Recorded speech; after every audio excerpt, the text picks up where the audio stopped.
අද අපි ඇවිල්ලා ඉන්නේ ගලේවිල පුරවරේ දමුණුමුල්ල ග්‍රාමයේ තියෙන අපූර්ව ආරණ්‍ය සේනාසනයකට. මේ ආරණ්‍ය සේනාසනය තමයි නීලගල ආරණ්‍ය. ඉතින් අපි කලින් වීඩියෝ එකක් ගෙනාවා මේ නීලගල ආරණ්‍ය ගැන.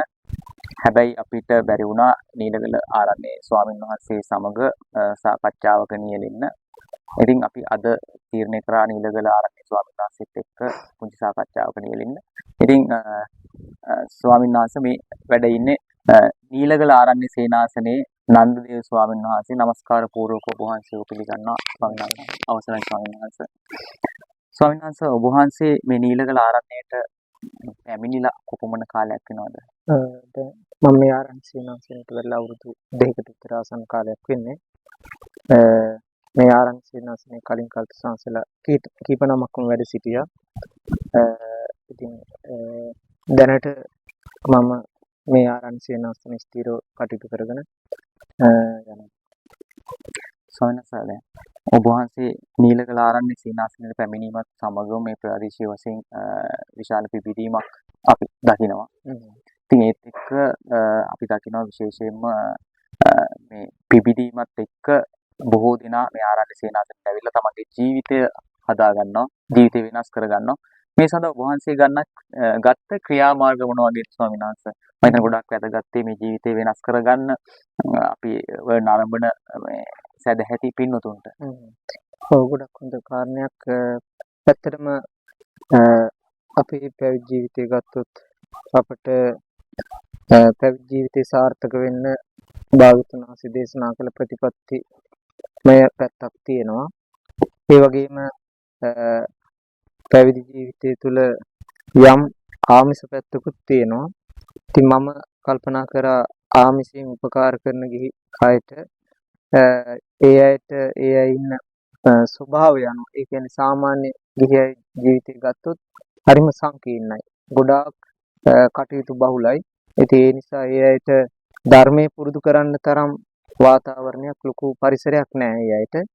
ඒ නිසා ඒ අයට කරන්න තියෙන උපරිම උපකාරයේ විදිහට මම කල්පනා කරා. දැන් පොයේ දවසට අපි පුරා දවස පුරාවටම දහම් වැඩසටහන් සිද්ධ කරනවා. භාවනා, ධර්ම ශ්‍රවණ, ධර්ම දේශනා ආදී පින්කම් සිද්ධ වෙනවා. ඒ වගේම සෑම දිනකම සවසට සම්බුද්ධ වන්දනාව සිද්ධ වෙනවා. එතකොට ඒක අපි ඊ타මත්ම ගෞරවයෙන් පිළිවෙලකට සිද්ධ කරන් යනවා. ඒ වගේම ඊට පස්සේ මෑත කාලේ මම උදෑසනට සම්බුද්ධ වන්දනාව පටන් ගත්තා. උදෑසන 4:00ට. ඒකට අර පිරිසට ආරණ්‍යට ඇවිල්ලා ඒ උදෑසන කාලේ සම්බන්ධ වෙන්න බැරි නිසා ඒක WhatsApp, Telegram හරහා සම්බන්ධ වෙන්න අවශ්‍ය පරිසරය හදලා තියෙන්නේ. ඉතින් ඒ ස්වභාවය මුල් කරගෙන ගොඩාක් අය පින් කරගන්න. එතකොට ඒ අය ඇත්තටම සතුටින් ඒකට සම්බන්ධ වෙනවා. ඉතින් මමත් ඇත්තටම ඒක කාරණේ සම්බන්ධ ගොඩක් සතුටු වෙනවා. මිනිස්සු ඉන්න ස්වභාවයත් එක්ක ඒ අය යම් ධර්මානුකූලව ඒ බුද්ධ වන්දනාව තුළින් ජීවිතයට යහපතක් උදා කරගන්නවා කියලා.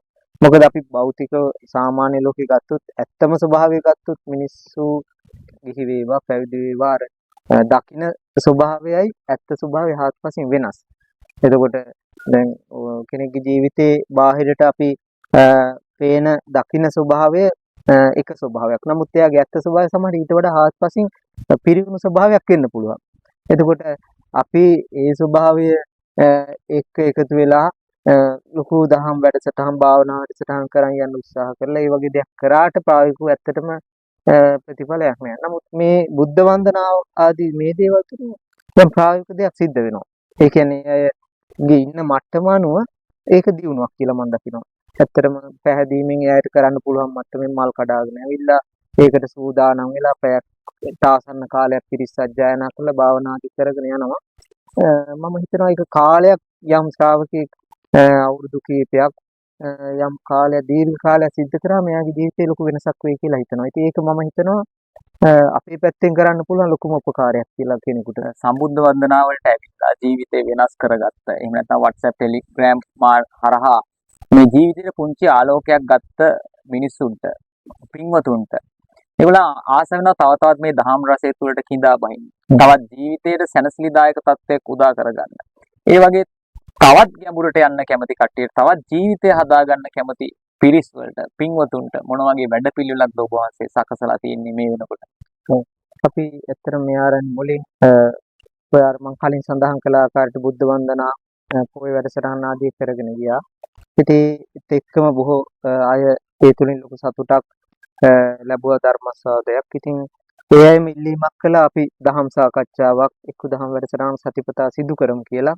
දැනට දැන් බුද්ධ වන්දනාව අපි ටෙලිග්‍රෑම් හරහා විශේෂයෙන් උදේ හවස කරගෙන යනවා. ඒකට ලංකාවෙත් පිටරට බොහෝ අය සම්බන්ධ වෙනවා. පින්කම් කරගන්නවා.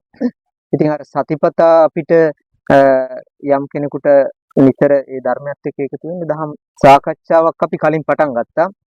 මට මතකයි නදීෂාන් ඒකට යම් මොහොතක මූලිකත්වයක් ගත්තා. ඉතින් මේ ධම්ම සාකච්ඡාව අපි ආරම්භ කරලා පස්සේ දැන් මේ වස් කාලය නිසා අපි ඒක දහම් වැඩසටහන ධර්ම දේශනාවක් විදිහට කරගෙන යනවා. ඉතින් අනතුරු සෙනසුරාදාවකම හවස 7ට ධර්ම සාකච්ඡාවක් විදිහට කරන් යන බලාපොරොත්තු වෙනවා. එතකොට යම් කෙනෙකුට අර ප්‍රායෝගික ජීවිතය තුළ යම් දහම් ගැටලු එදිනෙදා මුහුණ දෙන්න තියෙන යම් ගැටලු සාකච්ඡා කරන්න පුළුවන්. අපිට ඒකට ධර්මානුකූලව අපිට බුද්ධ වචනසිකේ උතුම් බුද්ධ අවවාදයෙන් ගන්න පුළුවන් යම් විසඳුම් තියෙනවා නම් ඒක කතා කරන්න පුළුවන්.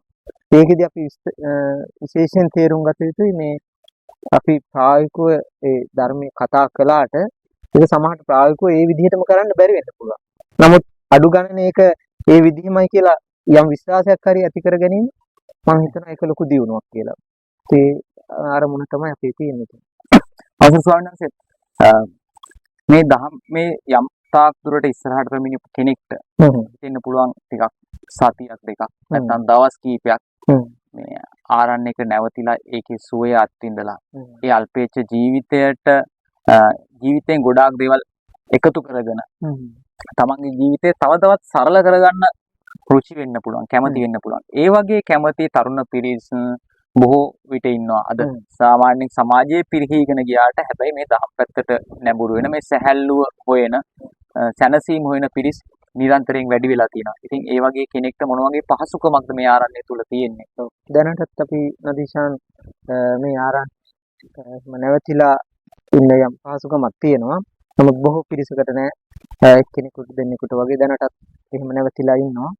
ඉතින් ඉදිරියේදී අත්‍තරම මම කල්පනා කරා එහෙම ජීවිතේ ධාර්මිකව යම් තමන්ගේ දියුණුවක් කැමති කෙනෙකුට ඒ සඳහා උපකාර කරන්න. ඉතින් දැනටත් අපි ඉදිකිරීම කටයුතු කරගෙන යනවා මේ ආරණ්‍ය සේනාසනේ. මම හිතනවා මේ කටයුතු අවසන් වුණාම ඒකට අවශ්‍ය පරිසරය හැදේවි කියලා. ඒකට අවශ්‍ය පසුබිම. ඉතින් ඒ නිසා ඉදිරියේදී මේ වගේ තරුණ පිරිස් වලට කියන්නේ විශේෂයෙන් තරුණයන්ට ඇවිල්ලා වයස් ભેදකින් තොරව නැවතිලා දවස් කීපයක් හෝ තමන්ගේ ධර්ම මාර්ගය දියුණු කරගන්න මේ ශාසනික කටයුතු වලට සම්බන්ධ වෙලා පින් කරගන්න අවස්ථාව සලසා දෙන්න අපි කල්පනා කරනවා. ඒක ඉදිරියේදී අපිට අවස්ථාව ලැබෙයි මීට වඩා පහසුවෙන් කරගන්න. අවසරයි ස්වාමීන් වහන්සේ. අපි දැක්කා ඉදිකිරීම වගේක් සිද්ධ වෙනවා. එතකොට ඒ වගේම තමයි කලින් වීඩියෝ එකේත් අපි ඒ ගැන පුංචි හැඳින්වීමක් කරා. හැබැයි මේ ගැන සවිස්තරාත්මක හැඳින්වීමක් අපිට ගෙන එන්න බැරි වුණා ඔබ වහන්සේ සම්බන්ධ කරගන්න බැරි වෙච්ච හින්දා.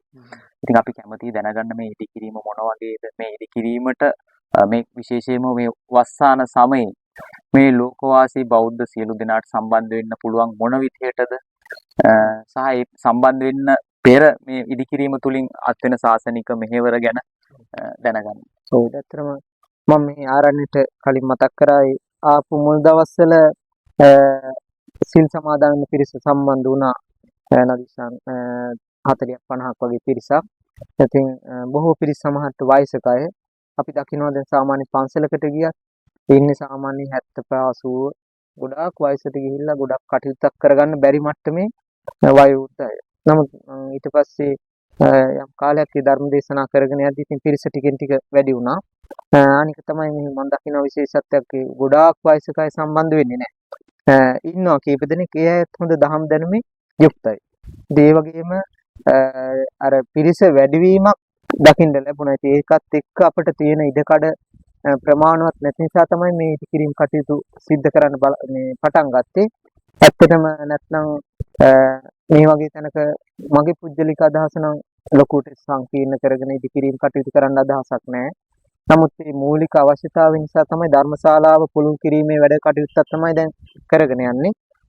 එතකොට මේ ධර්මශාලාව යම් විශාල කළා ඒත් එක්කම ඒකේ ඉහළ මාලේ භාගතුන් වහන්සේ උදෙසා උතුම් පූජාවක් වශයෙන් ධාතු මන්දිරය ඉදිකිරීම කටයුතු සිදු කරගෙන යනවා. ඒ කටයුත්ත තමයි දැනට අපි කරන් යන්නේ. ඒකට කැමති කෙනෙකුට සම්බන්ධ වෙන්න පුළුවන්. ඒක මහා විශාල දුර්ලභ පින්කමක් වේවි. මොකද ධර්මශාලාව කියන්නේ ඇත්තටම බොහෝ අයට සුවසේ ඒ සීලාදී ගුණධර්ම පුරන්න අවශ්‍ය පරිසරය හදලා දෙන තැනක්. ඒ වගේම නිරන්තරයෙන්ම මම කලින් සඳහන් කළා වගේ උදේ හවස අපි සම්බුද්ධ වන්දනාව ආදී සිද්ධ කරනවා. ඉතින් ඒ සෑම මොහොතකම මේ විදිකිරීම කටයුතු කරපු අයට නිරන්තරයෙන් පින් වැඩෙනවා. ඉතින් ඒක ජීවිතේ ධර්ම අවබෝධයට ඒකාන්තයෙන්ම උපකාර වේවි. ඒ වගේම තමයි ධාතු මන්දිරේ පවා අපි නිරතුරු දිනපතා උදේ හවසේ වන්දනාමාන ආදී කටයුතු සිදු කරනවා. ඉතින් ඒ තුලිනුත් බොහෝ අයට පින් රැස් වෙවි, බොහෝ අය පින් රැස් කරගනීවි. ඉතින් ওই කාරණා වලට සම්බන්ධ වෙලා කැමති කෙනෙකුට උදව් උපකාර කරන පින් රැස් කරගන්න අවස්ථාව තියෙනවා නදිසා. ඔබ වහන්සේ කරගෙන යන ශාසනික මෙහෙවරට ඔබ වහන්සේ කරගෙන යන මේ විශාල ශාසනික මෙහෙවරට අපි හිතනවා අපි හයියක් වෙන්න බලාපොරොත්තු වෙනවා. සහ අපි ලෝකවාසී රටවාසී සීළු බෞද්ධයන්ගෙන් අපි ඉල්ලා සිටිනවා මේ හැකි අයුරින් සම්බන්ධ වෙන්න මේ පින්කමත් එක්ක පින් රැස් කරගන්න. මේක වැඩෙන කුසලයක්. ඒ වගේම නිරන්තරයෙන් පුණ්‍ය සම්භායයන් රැස් වෙන පුණ්‍ය කර්මයක්. ඉතින් අපි තිරේ දිස් වෙන ජංගම දුරකථන අංකයට ස්වාමීන් වහන්සේගේ දුරකථන අංකය. ඒතකොට පෞද්ගලිකව අපි මේ සඳහා මැදිහත් වෙනවා. ඔබ සියලු දෙනාට පුළුවන් ස්වාමීන් වහන්සේට කතා කරලා ඇත්තටම මේ විස්තර දැනගෙන ස්වාමීන් වහන්සේත් එක්ක සම්බන්ධ වෙන්න අපිට ඒ වගේම තමයි බැංක් account එකේ තොරතුරුත් අපි මේ වීඩියෝ එකත් එක්ක එකතු කරනවා. එතකොට කැමති කෙනෙක්ට කැමති ආකාරයකට සම්බන්ධ වෙන්න පුළුවන්. කිසිම අතරමැදියෙක් නැතුව කෙලින්ම ආරණ්‍යත් එක්ක සම්බන්ධ වෙලා මේ පුණ්‍ය සම්භාරය එකතු කරගන්න, රැස් කරගන්න පුළුවන්. ඉතින් එහෙනම් ඔබ සියලු දෙනාට අපි ආරාධනා කරනවා ඊට සැදැහැ සිතින් යුතුව මේ උතුම් පුණ්‍ය කර්මයත් එක්ක එකතු වෙන්න කියලා. හොඳයි. මෙතනට තෙරුවන් සරණයි.